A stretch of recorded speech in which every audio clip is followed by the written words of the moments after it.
Hi there, and welcome back to the Chattering Hour with me, your host, Nicholas Vince. This week on the Chattering Hour, I'm delighted to be talking with our very special guest, actor, author, and producer, Stan Shaw.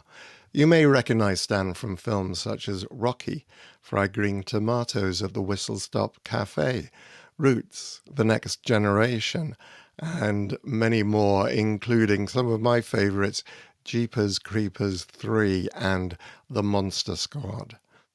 We talk about those and much, much more up next on the Chattering Hour with Stan Shaw.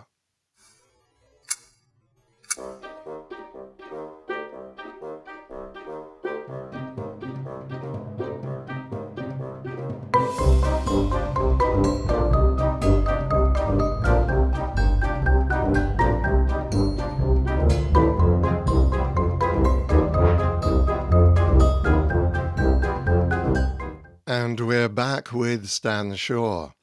In his over 50-year career, Stan has worked with some of the greats in Hollywood, such as Sean Connery, James Earl Jones, Eddie Murphy, Jessica Tandy, Kathy Bates, and many more. It's an awful lot to cover, so let's get to it. Stan, lovely to meet Yes, you. sir. Lovely to meet It's you, my sir. pleasure. How are you? I'm good. I'm very good. It's a little windy over here, but apart from that, we're good. Um, so I want to kind of start at the very beginning, if I may. Where were you born and raised? Chicago, Illinois. And so what was that childhood like? What did what was an average day It was playing? it was pretty amazing. I had a great childhood. Typical, playing with friends, going to school, um, doing my homework in school so I could play when I got home. Um, as I grew, a couple of sports. My my dad had a couple of nightclubs, and I'd go there and have all the barbecue potato chips and root beer I could stomach. And I used to take my friends there as well. I was the big shot, splurge, potato chips and root beers for everybody. So it was that type thing. I had a good number of friends, um, and I grew up and started training in martial arts when I was 12, and maintaining that at the Academy of Martial Arts in Chicago. And from there, I started fighting in tournaments and winning. Um, I had a good childhood. Wow. So what prompted you to start martial arts? Because I'm from the west side of Chicago. It was gang infested. My mother wouldn't let me carry a gun or a knife, so I had to learn to defend myself. And when I grew up, when you left school, it wasn't like parents today. Like I drive my kids to school and drop them off and pick them up. In Chicago, that wasn't happening. Your parents had to work. You had to catch the bus or the L train, and you went to school with your friends or without your friends, and you're on your own. You had to get home the best way you could. So I had to learn to protect myself, and that I did. Right, right. So did you watch many films as a kid? Oh yeah. What sort of films were you into? Meets the Wolfman with Lon Chaney and Bela Lugosi was my favorite. House on Haunted Hill, Vincent Price. Um, all those genres, but those were my two favorite genres: westerns and horror films. And when I got in the business, I remember being at a screening of a film, and all these stars were there, and I looked across the aisle in the center section, and I saw John Russell, who was an old guy now, or then, and he was my favorite when I was 7 years old watching The Lawman. For Christmas, I got a Lawman outfit that I wore to school, actually, his gun belt and boots and hat. So I crawled over the center section of all these actors, and I tapped his wife on the shoulder, and I said, is he John Russell?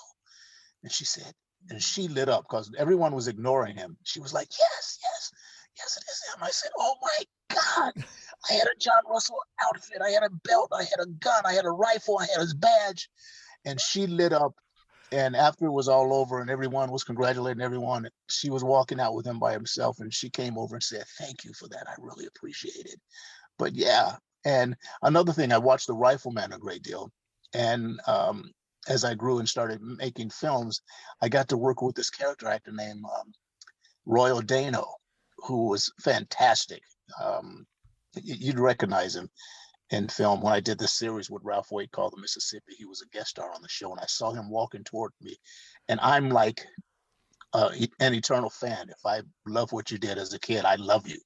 And I ran up to him. His grandson was with him, and I went, "Oh my God, you're Royal Dano!"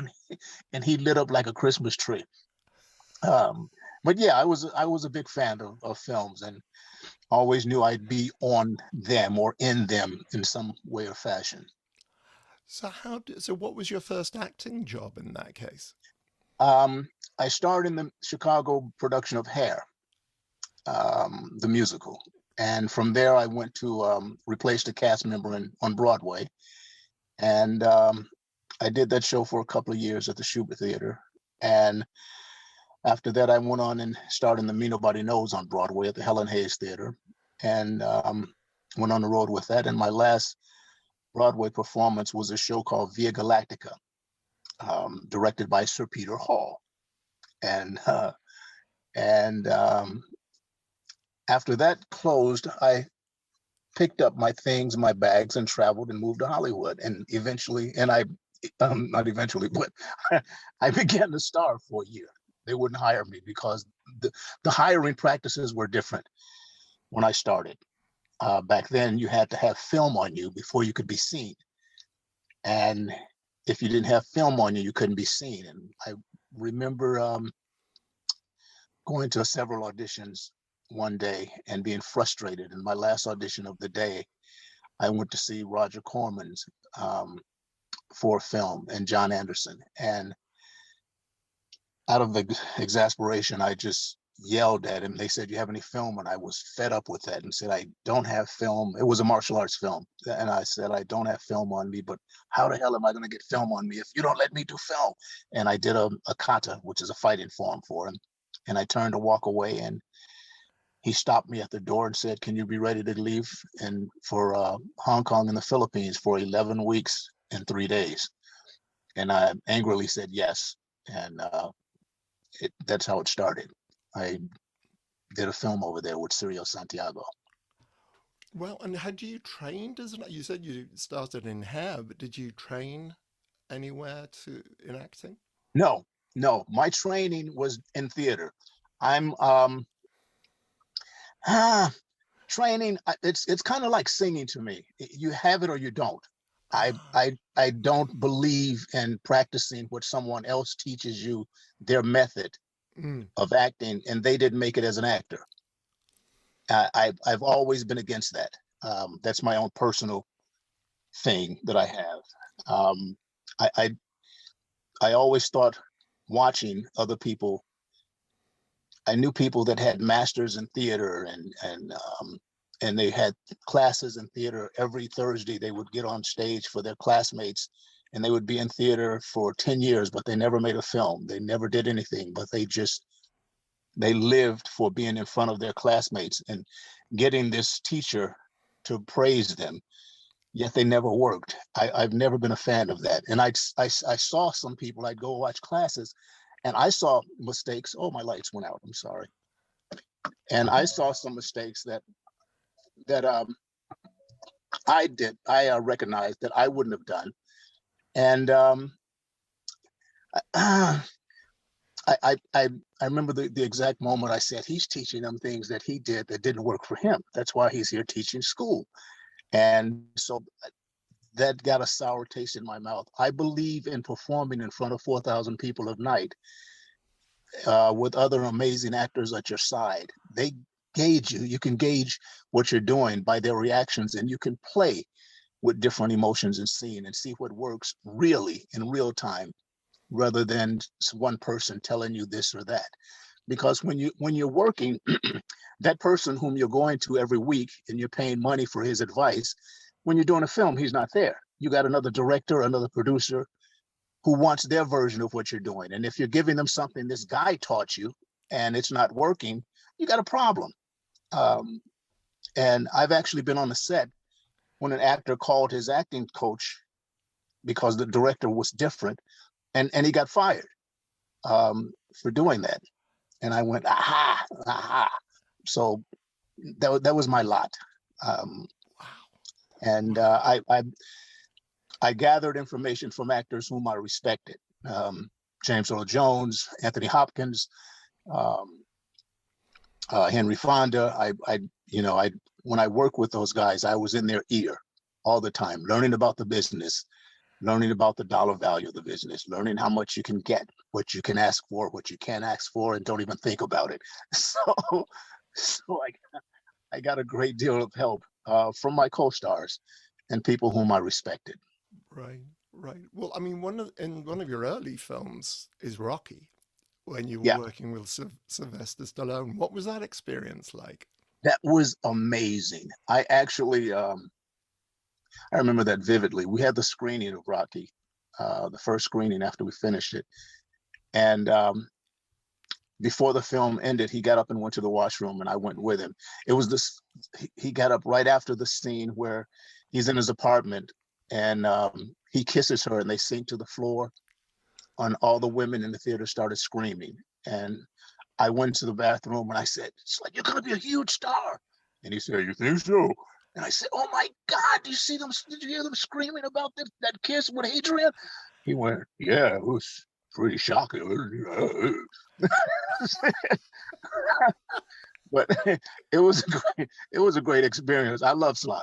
Um, I know him well enough for him not to have his guards up when he talks to me, and I appreciate that. But Right.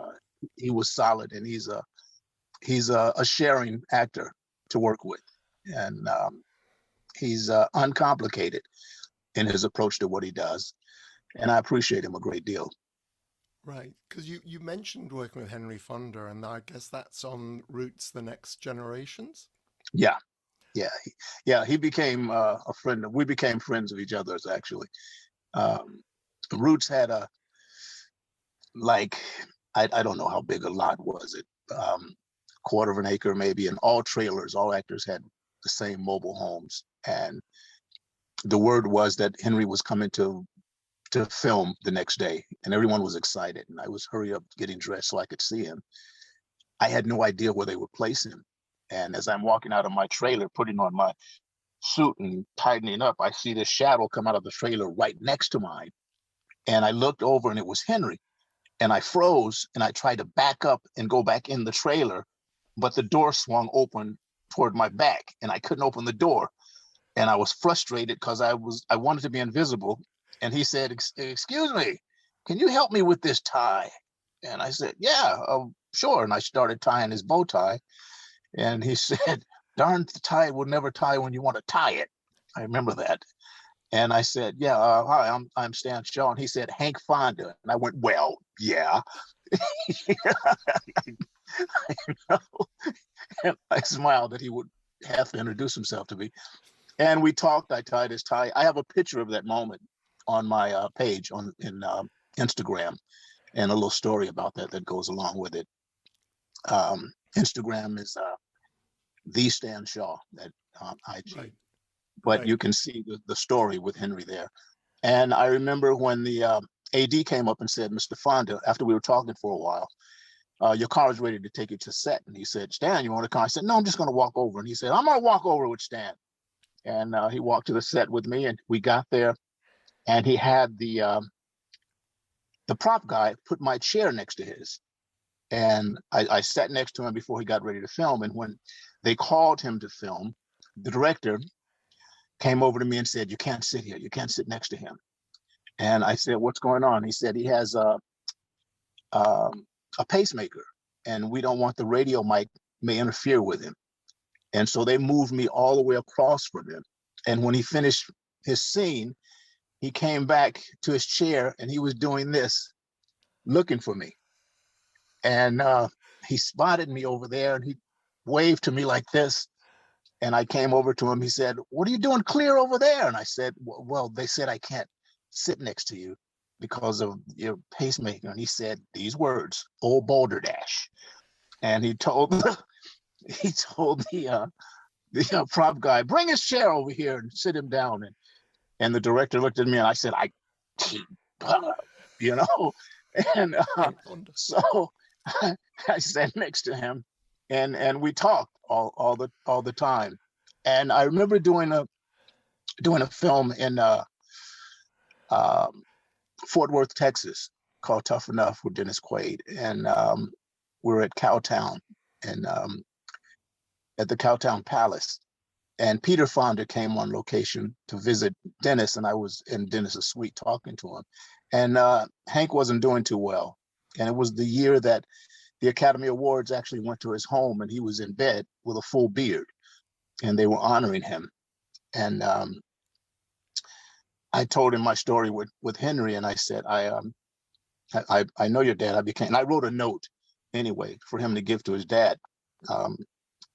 And we got a call later after Henry passed away. And Peter said, "I read your note to Dad. He remembered you and he smiled." And that was, we got along famously, and I appreciated his friendship. Wow. Wow. Wow. Well, the next thing I wanted to talk to you about was The Boys in Company C. Mm-hmm. Now, that was an extraordinary film I had not seen before today when I was doing my research for the show. And that was, as I say, sorry, just using the word extraordinary twice, absolutely amazing to watch. How did you get the part? Because you play a Chicagoan, funnily I enough. played a Chicagoan. That was pretty amazing as well, because that was funny. Sidney Furie directed that film. Mm. I had starred in a film with Billy D. Williams called The Bingo Long Traveling All-Stars and Motor Kings. It was Billy D. Williams, James Earl Jones, Richard Pryor, and myself as the lead. And I walked into a casting session with Sheila Manning, was the casting director, as I recall. And there were like 40 guys in there to read for my part. So I walked through the door and everybody hated me. And I had announced, "Everybody can go home. I'm getting this role." And they started cursing. "The hell you do? Fuck you. Who the hell are you walking in here?" And I said, I'm just telling you. And I went in, Sheila came and she said, "Stan Shaw, you're next." And I went in to meet Sid, and I had my portfolio with me that I carried around from Broadway. And I opened it up, and he started seeing my reviews from theater. And he was saying, "My God, you've done this, you've done that." And then he saw my pictures from Bingo Long. Well, he had just directed Billy D. Williams in Lady Sings the Blues. So he said, "Oh my God, was that you, the kid in the movie?" And I said, "Yeah." He said, "Okay, let's go to lunch." And we walked out of the door, and he said, "Sheila, send everybody home. I got my Washington." And as we were walking out, all the guys were angry with me. And I just said, "I told you guys you could go home." And I remember Forrest Whitaker was one of the guys who was there to audition for the role. But that was quite amazing. And we got along famously, and we went to Philippines for 12 weeks to make that film. What was the toughest part of it? The heat and the humidity in Manila, and filming in the jungle. They were at war in Mindanao, and the Mindanao warriors. There was this thing that was during Marcos's reign when he was president, and the Mindanao warriors would come out of the mountains and kill people, and run back in the mountains. Political people, and we're there doing a fake war, and everybody, the government was trying to, destroy these warriors, and we're hearing about these warriors, how brave they are. They would tie different parts of their body up, their joints, and run down and get shot 6 or 7 times, and they wouldn't fall, and they would kill somebody because they had the tourniquets all around their bodies, and they would die later maybe. And so we were hearing how tough these guys were. So we were in Antipolo, I believe, and up in the mountains, and we're on lunch break, and this is a jungle. and the crew and everybody's getting lunch, and we've got our fake guns and this and that. And through the bushes come the Mindanao warriors that are fighting this war with real guns and mud and stuff on their face, and they're staring at us, and we're standing there, you know, the Americans making a movie, and, and they stared at us, and we were like, holy shit, those are the real guys. And they were really terrific. They walked up and had lunch with us, ate with us, talked with us, the people who could speak English, and were fascinated by how we were doing, what we were doing in the whole film thing. And after lunch, they got their weapons and they went back in the jungle, and they continued to fight the government. So that was quite an experience, and uncanny and unusual for me. But that was kind of tough in that we expected something from them that we'd been told, you know, by government sources, how they were like animals and all that. And they weren't. They were just pissed at the policies of the Marcos government at the time, and tried to write it as well as they thought it could be possible. When all other resources ran out, they turned to war. And you know, I met some terrific guys. They were great. So that was my first venture in Manila, and then I did another film there. So I made quite a few friends. Right, right. Yeah, you see, there was I thinking you might say, oh, having to learn all the drill and doing that as being tough. But yeah, No, that right. was kind of a cakewalk, the drills and all that. But it was interesting. It was different. We were the first film on Vietnam released, Yes. and we were produced by Raymond Chow, who discovered Bruce Lee. And that was interesting in itself, getting to talk to him and share information with him about Bruce. Right. Um, um, so and we had a great cast, but that was my beginning. That was my first leading role, Hmm. which I embraced, and I worked well with Sidney. His enthusiasm was phenomenal, and I didn't work with a guy like Sid, who he would get a scene from us and he wouldn't hold back. He would go, cut. Yes, yes. Damn it, you can't get this in Hollywood. This is real. These guys are really, yes. Did you get that? Check the gate. Check the gate. Tell me you got it. You got it. Yes. And we sit there and went, Jesus. So when you got a guy like working like that, you try to get one of those out of him on every take. Sometimes it works, sometimes it doesn't, but he would let you know when you were phenomenal as a group or a performance from a guy. And or he would say something to you and you'd say, you know, I really don't think I should be in this scene. And you talk story with him and you say, you should concentrate on them. He'd say, yeah, you're right. Okay, I'll let you step aside and I'll concentrate on him. But he listens as a director, and that's rare sometimes. Um, Yeah, I was going to say that's interesting. What do you look for in your directors? It sounds to me as you've just described well, almost. besides intelligence, I look for a director who can listen to you and who can communicate with not only the cast members but the crew, because that whole "it takes a village to make a film" is true. And someone who has an eye for, not a lot of directors will hire an actor because they don't have to worry about the performance. They can just concentrate on putting the film together and connecting the dots. I like a director who's involved, um, a director who can. I know Brian De Palma is another guy whom I love working with, and he has an actor's eye, sort of like Sid. Someone who's hands-on, who discusses a scene with you, who can keep you up to where you were in the scene 3 days ago, and we're going to pick up the scene here and remind an actor, whether the actor needs reminding or not, but reminds an actor where you were emotionally and what you're thinking about and what you were thinking about 4 days ago when you did the first part of the scene, and you've done 3 days later of other stuff, and now he's bringing you back to do a different thing.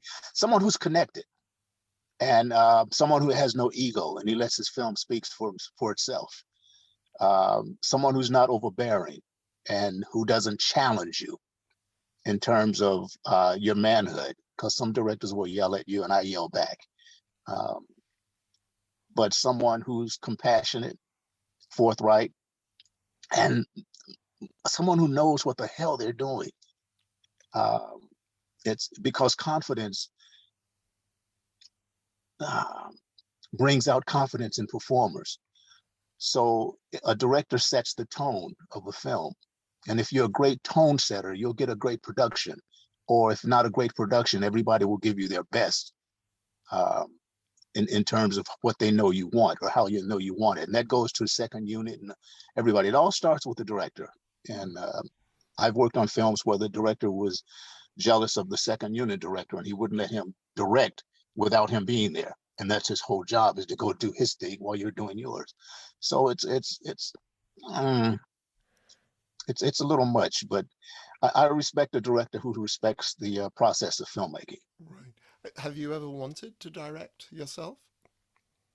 Yeah, I've written a couple of things. I actually wrote a screenplay and we won Best Screenplay Award at the New York City International Horror Film Festival at Tribeca. And I've written the novel of it, and I took it to my friend at Universal, Ron Myers, and he advised me to do a novel of it.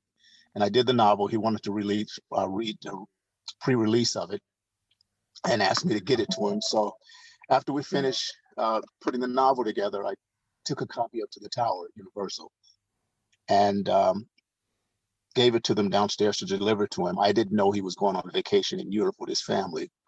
And I got a call from his assistant who said, Ron Myers is trying to get in touch with you and we don't have an address on you or a phone number. And he called me, I think he was in London. He called me at 5 o'clock my time in the morning and said, this is fantastic. This is the best novel I've ever read. You did a really, really, really, he said really 5 times. I remember that. You did a really, really, really, really, really great job. And we need to have special handling of this, and we can do this and we can do that. And I didn't say a word. I listened. I recorded the conversation. And my friend said, why aren't you talking? I'm like, listen to what he's saying. What am I going to interrupt that for? I was just taking it in. Oh, you did a really, really great job, and we can do this, and blah, blah, blah, blah. And it was very funny because when I went to meet with him originally with my writing partner, he said, Stan, you are my friend and you can't pitch a film to me because you're I said, okay. So set up the meeting and we got there at 10 in the morning and I made a big poster of the film, which I saw in my mind's eye. And we had this professional poster attache and pulled it out and we started. So I went there and I started pitching the film to him. And it was pretty amazing. But basically, I said I wanted to do the film a la Mel Gibson with The Passion of Christ, because Mel made a lot of money. He put his own funds in and he made a lot of money and he kept a lot of money and profit and he shared it with his cast members and with the crew. So I wanted to do that. And he said, well, if we do the film, we're going to take it from you and we're going to make it like we want to make it. And I said, yeah, I don't want that. And he said, okay, I understand it. And that's why I still have my film, but I'm holding on to that to one day make it. It's called Gargoyle Bob. And you can see it at gargoylebob.com. Oh, right. Yes, I've seen some of the images. And you've worked on a graphic novel version or Yes, comic book. yes, we have the graphic novel coming out. Hey, Oh. you've done your homework. I'm impressed. I'm impressed. Thank you. Thank you. It looks really. I used to write comics years and years ago. So I'm Wow. interested in the art form. So yeah. Cool. All right. That's fascinating. So I look forward to hearing more about that. And we'll post links and so on. I wanted to take you back to another film you did in the 1970s, and that was The Great Santini with Robert Duvall. Robert Duvall. What was that experience like? That was amazing. I had just finished Roots, starring in Roots, and we got a call. My agent got a call and called me and said, Louis John Carlino wants to meet you. He's written this film called The Great Santini. And she sent me the script, messengered it over to me. Then that was before sending it to your cell phone. So the messenger came and brought me the actual screenplay, and I read it. And I was to go and meet him at the Formosa Studios, and it was pouring down raining that day. And as I was driving out, I didn't know that was him, but he was driving out as I was driving into the gate. And I looked and saw him. He saw me, but I didn't know who he was. And it was pouring raining. I pulled in, and I ran up to his room. I was maybe 10 minutes late, and his wife was there as his assistant. And I said, "I'm Stan Shaw. I'm here to see Louis John Carlino." And they called him Luigi. And she said, "Oh, I'm sorry, you just missed him." I said, and just as I was leaving, he ran back in the door. And he said, "I'm Louis John Carlino." And I said, "Oh my God, you're an amazing writer." And he said, "You're an amazing actor, and I want to work with you." And I said, "I want to work with you." And we shook hands, and that was the deal. So it started out brilliantly. And we filmed in Beaufort, South Carolina, during a hot summer. And it was fantastic. It was just an amazing adventure. Bobby Duvall is a brilliant actor and a brilliant castmate as well. But Carlino was a fascinating director. I loved his eye. And I had the scene where I died while I was dying on the steps of the bus with all the dogs after being shot. And I said I wanted to direct the action in the cut. When I got ready to do it, and he said, what do you want me to do?" And I said, "Watch my finger. And when I do this, start the action. And when I do this,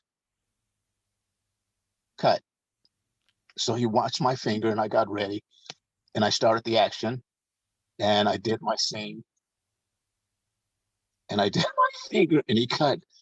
And he was so into what I was doing. He walked up to me and said, "Are you okay?" And I whispered back, did you get it?" And he said, "Yes, we got it on film." And I was still in the character. And I said, "Was it okay?" And he said, "It was brilliant." And I said, then why are we still whispering?" And he started laughing. And I started laughing, and we got up, and we did that scene at 4 in the morning, 3, 4 in the morning.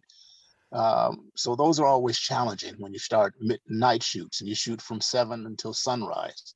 And I remember actually being in my trailer, and it was cold that night and wet. And they came to get me at about 3:30, after me dozing off, and said, "Okay, we're ready to do the scene." So that's why I had to work my way up, and I wanted to control the action and when I was ready. And he was wise enough to do that. And we got a gem out of it. Bobby was nominated for an Oscar, as well as Michael. Yeah. And there was a critic here on the Today Show named Gene Shalit who said that I should have been nominated too, but they weren't nominating Black guys back then. So I didn't get the nomination, no. But the film was brilliant, and I really enjoyed it. Yeah. That is just such a special experience when going back to the direction, the fact that you can, because those scenes are hard. Yeah.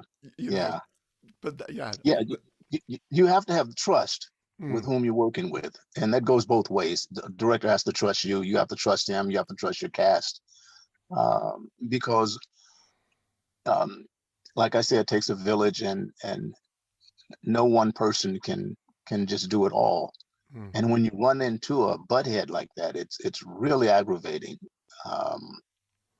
when they think they can control everything and they can't even control themselves. It's frustrating, and you don't want to get a cast or a crew frustrating, because your journey is to make the film to the star, and you become the frame, and not to upset the balance of the story you're telling. And I'm a firm believer in, once the trough is filled, we can all drink. And if the trough has holes in it, we'll all die of thirst. And I work that way. And so when I'm a part of a production, I'm a part of a production. It's not about whom you are. I think once your deal is made, that selfish part is over. Now you have to go and be a part of a company that makes something that an audience can come and watch put their hat aside and say, show me, and you show them. That's the joy of making a film. Wow. Wow, that's beautifully described. I want to bring you on to another film, and that we were talking about monsters earlier on, Monster Squad. Yeah. How did you get involved in that? That was an amazing journey as well. That was an amazing journey as well. I was going to drive to San Francisco from LA. And at the last moment, I had my car packed with things. The last moment they said, will you stop by and see Fred Decker? They want to meet you for Monster Squad. So it was a hot day here, but I had a big coat. And I wore my coat in with the fur thing because it was going to be cold. And they said, where are you going with the car? I said, well, I'm going to Frisco. And they said, but we're going to do this film. And I said, well, I'm here to meet you. And if you do the film, you just call me and I'll turn around and come back. But I'm not just going to stay here and wait for you to tell me no. And we talked and had a couple of laughs. And I turned and said, it was nice meeting you guys. Have a good shoot. And I got on my way to San Francisco. And just as I'm driving out of LA, my phone rings.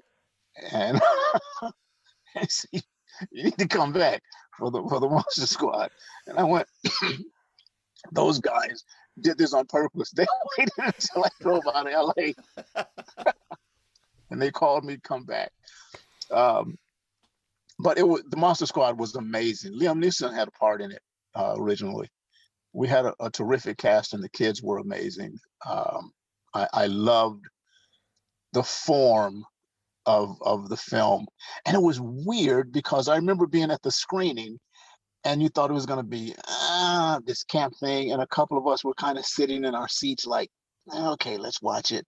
And the more it played, the more you sat up a little taller. And well, this is kind of good.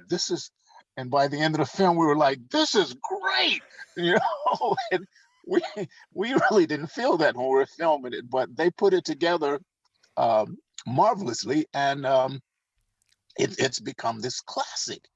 And they did this 25th anniversary disc, and I've got my original Monster Squad jacket that would sell for a lot of money if I wanted to sell it, but I don't, and I won't unless you really offer me a lot of money for it. But I have a lot of original things from it, and it plays well, and people love it. And I have people, grown people with children that say, well, when I was a kid, we used to sneak and see the Monster Squad, and Wolfman's Got Nards, and that whole thing. And everyone was angry that I died, and they blew me up in the car. Everyone. They should have. I can't believe it. I went, well, you should have been around when I was doing it. I could have used your support then. But it was a great shoot. It was a great shoot, and all the characters were definitely played by amazing actors. Even the kids were amazing actors. The little girl, Ashley, was brilliant. Who was talking about the old German scary guy in the vortex when she was speaking the different languages. And, she was brilliant. She was our Shirley Temple at the time. So I have fond memories of that. Right. And, yeah. Yeah, it's a wonderful film. It really is good fun. Another film I was going to ask you about is Harlem Nights, working with Eddie Murphy and Richard Pryor. And I think you said you'd already worked with Richard Pryor. Yeah, I worked with Richard on Bingo Long, and we became friends. I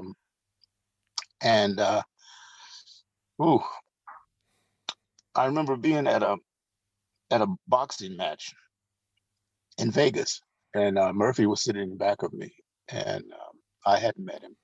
Well, yeah, I met him when he first came out to Hollywood from Saturday Night Live at the Improv. It was a comedy place. I drove my car up, parked on the side, and jumped out to run inside to see if my friend would be there. I didn't know Eddie, and Eddie followed me out. He said, hey, excuse me, I'm Eddie Murphy. What, weren't you in Company C, Boys in Company C? And I said, yeah, nice to meet you. And later when I said, do you remember chasing me and saying, hey, I'm Eddie Murphy, and did you do Company C? He said, he exaggerated. He said, yeah, and you said, yeah, get the fuck out of here. Yeah, right. I didn't say that. He said, I'm sorry. I said, I did not. I talked to you. I remember. So I got a call from Paramount, and he wanted to meet me for the part of the fighter. And we talked, and I liked the role. And, Red Fox and Richard Pryor, forget about it. But I came up with the stuttering and the speech impediment. I gave him a lisp with his stutter, and that had never been done before. And I remember every time I'd shoot my scene where I'm in the restaurant talking to them at the table, Red Fox would be beside the camera and start, and they say action, and I'm starting my scene, and you'd hear, and I'd say, cut. Come on, Red, stop. And he said, why me? Why are you messing with me? What about everybody else? Everybody's laughing. Why are you picking on me? And I said, Red, I'm trying to make a film here. Stop. And I had to make them throw him off the set because he kept laughing. And the camaraderie with the guys and with Della Reese was actually off the charts. And watching her do her fight scene with Ed in the alley, where he picks up a garbage cans and hits her, was the funniest thing I'd ever seen in my life. We were sitting outside actually watching them film the scene, and they had to do them over and over again because everybody kept busting out laughing. But the film turned out pretty decent. But the laughs were amazing. I remember walking past Red Fox's trailer, and it was hot. He was in his boxer shorts. He had the screen door closed and his trailer door open, and he was cutting up fruit. And he said, "Hey, come here. Let me show you how to make a salad." I said, "Red, what?" He said, "Come here." And I walked in, and he was standing up in his boxer shorts and an undershirt, cutting up fruit, putting it on a bowl. And I said, Red, I don't want to stand here and watch you in your drawers make fruit. And he said, "Don't concentrate on the drawers, concentrate on the fruit, not the drawers." he was just hilarious, and I love him. And I had met him earlier when I did this the show with Ralph Waite in New Orleans, and he was doing a stand-up, and he invited us there. But it was a glorious time of filmmaking, and I was indeed fortunate to be a part of the cast. Yeah, and because there's another great film that you're involved in, and that's Fried Green Tomatoes. Or Fried Green Tomatoes at the Whistle Stop Cafe is how I always remember it, because that's what it had on the poster in the UK. And it's like, that's an amazing title. Yeah. How did that come about, and what was the experience like? That was pretty amazing. That was Fanny Flagg's book, her bestseller. I had worked with John Avnet, who was the director, and he had written a part of that script, but he didn't take credit. But he wrote a lot of that script, and I had filmed a TV show called Call to Glory, which he was executive producer on, and they wrote a character for me in that show with Craig T. Nelson, and it got so many viewers that they created another sort of a sequel to the guest star role I did. And I called my agent and wanted to meet me, not at his office, but at a pizza restaurant. And so I met him, and we had pizza, and we became tight on that. And so when Fried Green Tomatoes came up, I got a phone call from John, and he said, "Hey, guess what I'm doing?" I said, "What?" He said, "I'm getting ready to play with Cicely Tyson, Mary Stewart, and Louise, and I'm forgetting her name now. Kathy Bates? Kathy Bates. Kathy Bates. Yeah. Kathy Bates, and Jessica Tandy. And he said, "Do you want to come play with us?" And I said, "Are you kidding me?" I said, "What?" He said, "Come meet me at my office." Um, and I went to his office, and we used to play a lot. And I opened the door to his office, and he was hiding behind the door, and he tackled me. Now, we had this relationship because I was a Laker fan, and he was a big Celtic fan. And he had this huge statue or cardboard cutout of Larry Bird in his office. So when he wasn't there, I snuck in and took the cardboard statue out and put one of Magic Johnson in. And he was furious. "Who did this? Where's Larry Bird?" La, la, la, la. So following that, I opened the door and he tackled me, complaining about, I'm in the dark, here we go, complaining about what I'd done with his cardboard cutout. And he said, "So you want to come play with us in this film or not?" And I said, "Yeah, let's do it." And that's how I got that part. And I picked up a couple of pounds on that. And we had a great time. It's rare that I didn't have a good time making a film, or that I had conflict with the director, although I've had a couple of those. But it's been very rare in my career that that's happened. And I'm thankful for that. Right, right. Because there was another horror film that I wanted to chat with you about, and that is Jeepers Creepers 3. Yeah, Uh, that was well, Jeepers Creepers, the original, was like my favorite horror film.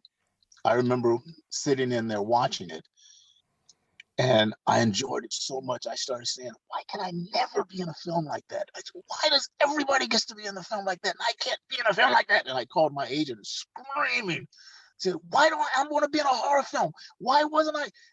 And they were shocked. And so I saw the second one and the same thing, and um, I got a call from my agent, and it was on about another film. And they said, "Well, we have an interest in you for this film." And they started talking to me about the film. We're talking money, and it was decent. And they said, "Oh yeah, and a little film called, and they want to meet you, but it's just a small film, and it's Jeepers Creepers 3." And I said, What did you just say?" And I said, "What do you mean Jeepers Creepers 3?" And she said, "Jeepers Creepers 3." And I said, "Jeepers Creepers? Jeepers Creepers 3?" And she said, "What do you mean?" And I said, "Who's doing this, Jeepers Creepers 3?" And she said, "I don't know." And I said, "Well, go see. Go look and see if that's the same person that did the original Jeepers Creeper."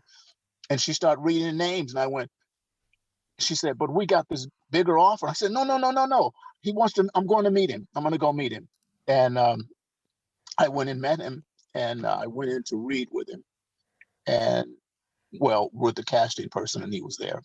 And he said, "No, I would like to read with the great Mr. Shaw."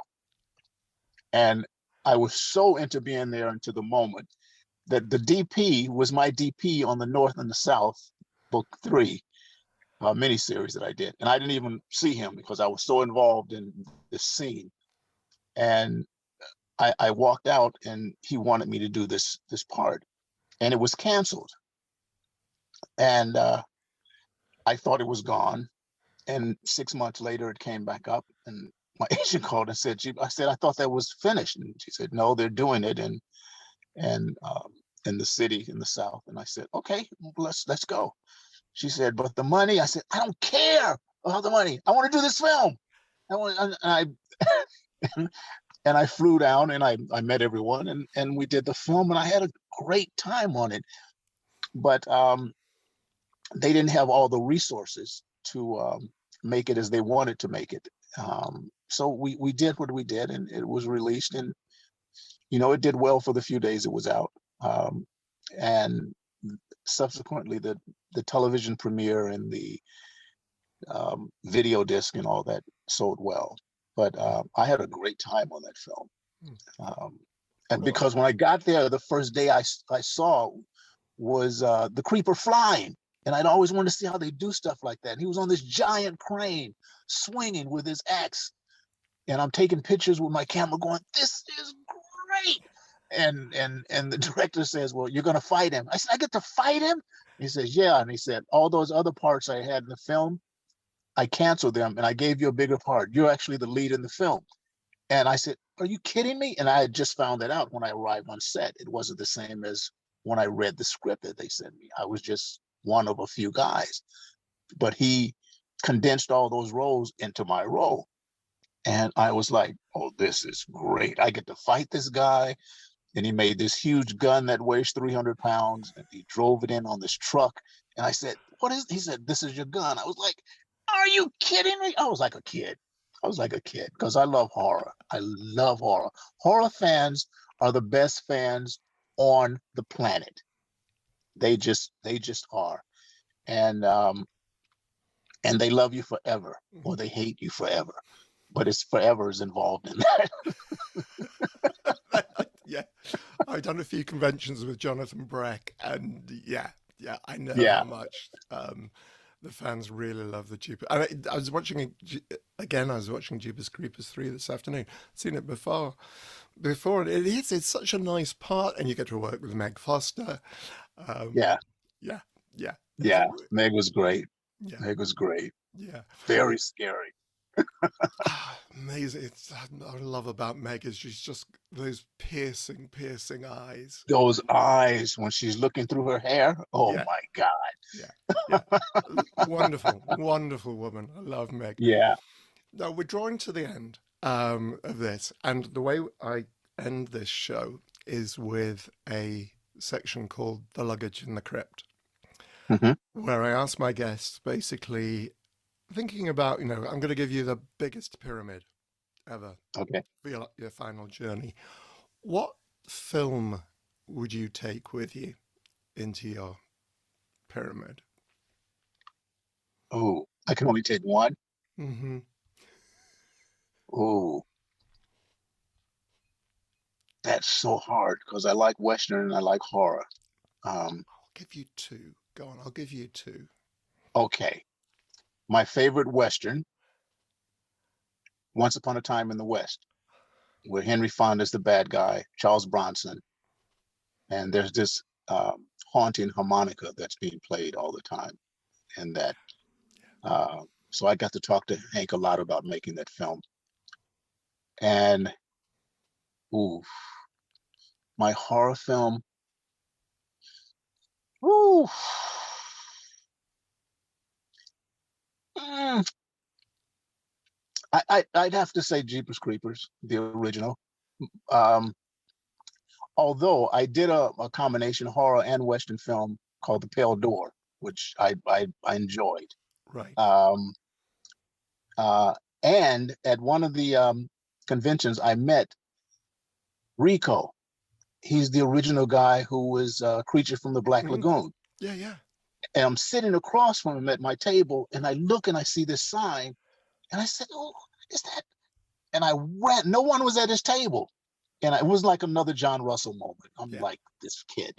yeah. So back then, you have these cards. You didn't have video. You had cards of the film and all the scenes. And I had this whole card collection of Creature from the Black Lagoon. And he was there with his daughter. He's this older guy.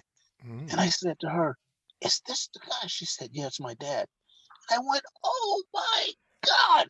And I ran behind the table and I'm talking to him in his ear, and he started lighting up and he's smiling. And I said, "Oh my God, I watched the scene where you did this and the scene where you did. I had these cards and I used to take them to school and blah, blah, blah, blah, blah, blah, blah." And I told his daughter, "You should put a tape recorder in front of him and just record it. He's a national um, monument. This guy is amazing." And I said, "I can't believe people aren't here." So I went out and said, "Hey, you guys, Creature from the Black Lagoon. What?" I mean, I just, mm, Yeah. um, I'm such a fan of film, though. That's who I am, and I never do the snob thing. And I've seen actors that do that. Well, yeah, well, he's okay. I'm like, no, he's great. This guy is great. Extraordinary. I've seen him at a few conventions. I just love him. He's a really sweet guy. He really is. He Yeah, really is. yeah, yeah. What And about when it was over, he sent his daughter over to tell me goodbye. I really enjoyed that. Um, very sweet man? What about a book? What book would you take with you? Ooh.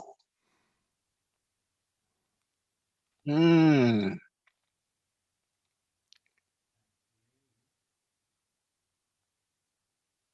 As a man thinking,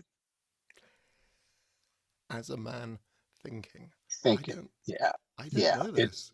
It's by Neville.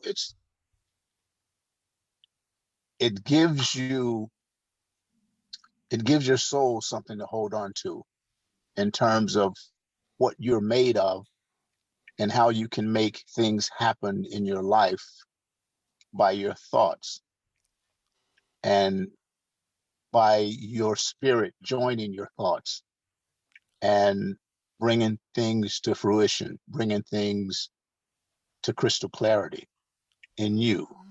Um, it sort of wipes away like this dark spot.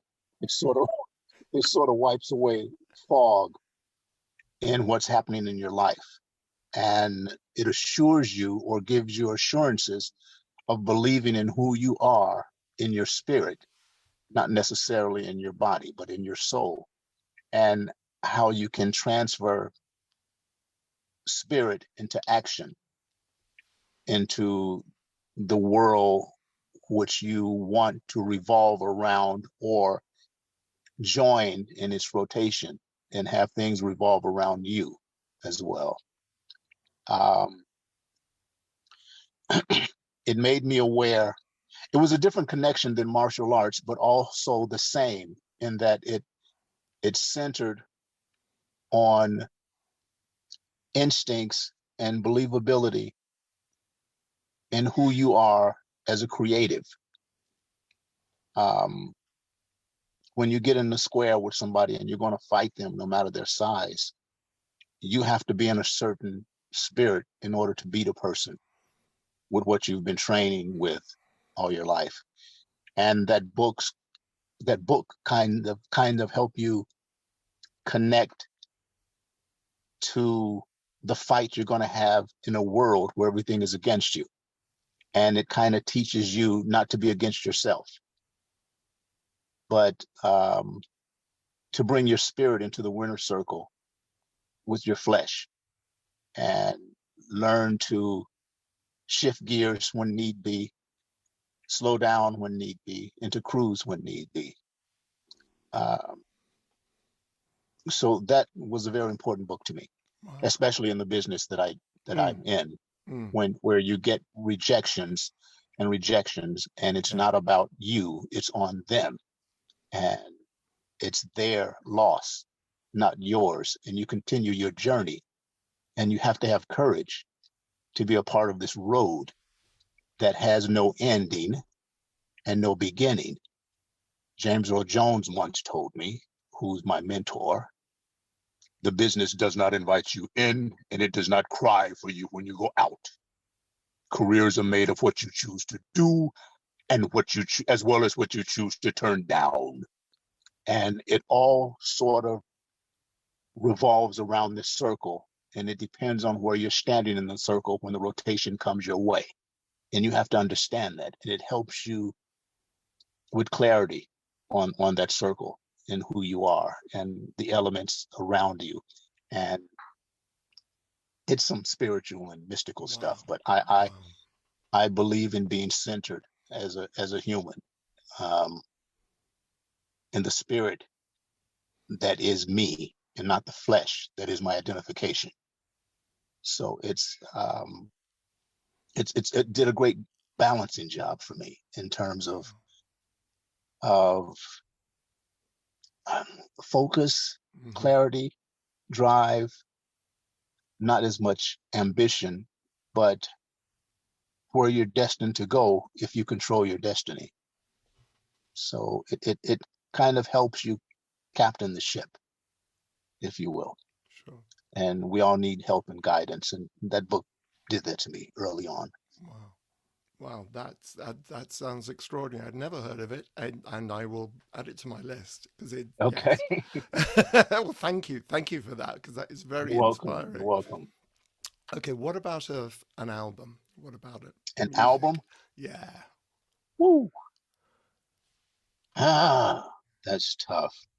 Well, you know, I'm from music. My dad was Mm. um, um, inducted into the Blues Hall of Fame in 2014. Oh, wow. Uh, B.B. King and Howlin' Wolf were my godfathers. Um, so I'm from. I call myself, my brother and I, blues royalty. Um, it would probably be one of my dad's album, although he did the arrangement for uh, the Howlin' Wolf Eric Clapton album when they went to London Wow. to record it. So it would probably be something in blues, but my pops had an album or has an album out. It's an old album called Sweet Home Chicago and Blues for the West Side, and he had a hit called Hey Man, Hey Man, your wife's been cheating on us. I used to think she was a woman that we both could trust. And so it would be it would be something in that genre. Although I might take my brother's album, Ass Whooping. He's the best guitarist in the world right now, Eddie Right. Van Shaw. So I might take something of his, but it would be something that would um, revolve around blues Right. and that whole genre. Right. Right. Right. And Sam Cooke's my cousin too, so that that whole thing. I'm sure we can do a big compilation mixtape. Yeah, We'll just do a yeah, big mixtape of big albums. mix things. Yeah, Yeah. yeah. Yeah. I Yeah. appreciate it. It's kind of hard to be narrowed down into one spot with Oh, yeah. everything, the way it is in the world, Oh, with different moods from one day to the oh, next. yes. One day you feel like hearing this, one day you feel like hearing that, and they say, "Can you just take one?" And if you take that one with you, suppose it's the day that you didn't feel like hearing that.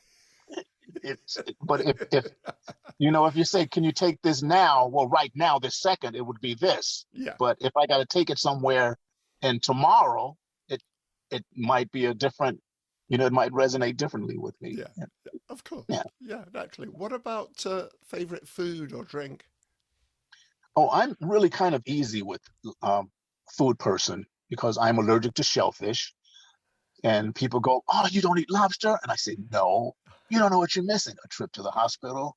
Um, uh, I love Italian food. Um, I have a place in Rome, and I love Roma. Uh, and they have a Roman dish with a chicken polo Roma that I really like. And the pesce and riso, the rice and fish dish that Angelo prepares for me at his restaurant. My friend Luciano has a restaurant called Macaroni. So if you're ever in Rome, go to Macaroni's in Okay. Piazza Navona and tell my partner Luciano that I sent you there. Oh, wow. Um, they actually have my name on a dish that I like because in Rome they bring you different plates. You go Mm. to eat with about 10 people, and it's usually at 10 o'clock at night for dinner. And you eat one portion and they bring you another. It's not like America where you have all the things on one plate at one time. They bring you different dishes and different dishes. And I'm not a wine drinker, but una bottiglia champagne. I drink a bottle of champagne. Right. Um, and I asked him to put some bow tie pasta with the spices on it and cut up chicken and do this here and put a different kind of pasta here and put that and some um, biscotti with different nuts on it. And I got it and I mixed it all up and everybody watched me and said, "That looks kind of good. Let me try that." And they actually put that dish on his menu. So it's Oh, um, cool. that, yeah. I've always wanted to go to Rome. My husband has been to Rome. I was like, Rome yeah, is that's. Rome is fantastic. It's actually where we filmed Daylight with Stallone. Oh, oh, They really? did, yeah, they did the Right. entire. We never filmed it in New York. They did the entire tunnel. They built it at Shinashita, and Ah, the whole tunnel and the water and explosion was in Shinashita. It's the biggest studio in the world, and yeah, it yeah, was phenomenal to do that film there and to yeah. watch. the magic happens there. Okay. Okay. But I love the Italian people, and they really like me. And I didn't know I was that well known before walking into Rome and walking down the street and cars stopping and people running out of stores and restaurants and Valentino's and different things. Scusi. The police. I will tell you this story really Sure. quickly. When I got off the plane in Rome, I think I was the only black guy there. And it was like 200 people going through customs. And I'm standing in the custom line. That was before the attack on America at, September 11th. Mm. And so, but Rome, they had, I think, 4 policemen with MP5 machine guns, and they each had German Shepherds. And they were all gathered like right across from me, staring at me. Now you got all these white people in line, but they're staring at me. So, and I'm in the dark again. So I got frustrated with them. They more and more started coming over and they were whispering, staring at me. And I said, I don't have drugs. I don't have drugs. And they started walking towards me slowly. And in my mind, I went, what the fuck did I say that for? I went, and they said, scusi. And I said, oh, I thought you were looking at me because you thought I'm carrying drugs. I don't have drugs. And then one of the guys said, scusi, el grande americano actore, see? And I went, see? And he went, mamma mia. And they pulled me out of the line, took me into this annex where the police captain was, and he had his head down writing something. He said, Gaetano, el grande americano actore, Shaw. And he says, to lavore con Stallone a Cinecittà. And he said, con Stallone. And he looked up at me and he went, mamma mia, Stan Shaw. They call me Stano. Yeah, Stano. And I'm shocked that these people know me. But I'm happy that it's not because of drugs. So I'm like elated. I'm like, I don't do drugs. I don't have drugs. I'm not going to jail. They like me. And he said, get Senor Shaw's luggage and take him out to meet his car. And they got my luggage and they put me in the car. And as we're driving away, I look through the window and these 4 cops with machine guns and German Shepherds are doing this. Ciao, ciao. And I'm going, oh, I'm going to love Rome. That's my first time in Rome. I love this place. And my friend, Francesco Palazzi, I went to dinner with him at a restaurant. And again, the police came over. It was packed on this cobblestone street in Piazza Navona. And this police officer came by, looked at me, and did this. And I looked at Francesco and I said, what would I do? He said, I will go check. And he went to talk to the police. And I'm like freaking out. And he comes back and he says, I never see this in my life. I don't know. This doesn't happen. I said, what's wrong? What's wrong? He come up to me and he wants to know if Mr. Shaw is okay. And I said, what? He wants to know if you're okay. And I said, why? He's just sitting there. He's going to stay there to make sure that you're okay. I said, oh, I love this place. I want to live here. So I have an apartment there in Rome. Wow. I'm not surprised. Piazza de Barberini. Yeah. But I really enjoy the people there. They're terrific people. Yeah. I love the Italians. We before pandemic and so on went to Venice. I love Venice. It's just extraordinary. Yeah, they're just these eleganti. They're just elegant people. I really love them. Yeah. Stan, this has been extraordinary, fascinating, very inspiring, and just so enjoyable. Thank you very much indeed, sir. Thank you for having me. I appreciate you, and thank you for sharing your time with me. I appreciate it. That's my best pleasure. To everyone across the pond. Thank you. Thank you very much indeed. My thanks again to Stan Shaw. I really loved those stories, particularly the one of the meeting with Henry Fonda. And if you want to check out his Instagram page, I have put a link in the show notes. I'll be back in a couple of weeks with another guest from the world of horror, thriller, and suspense. And in the meantime, thank you for watching or listening, and stay safe, and well.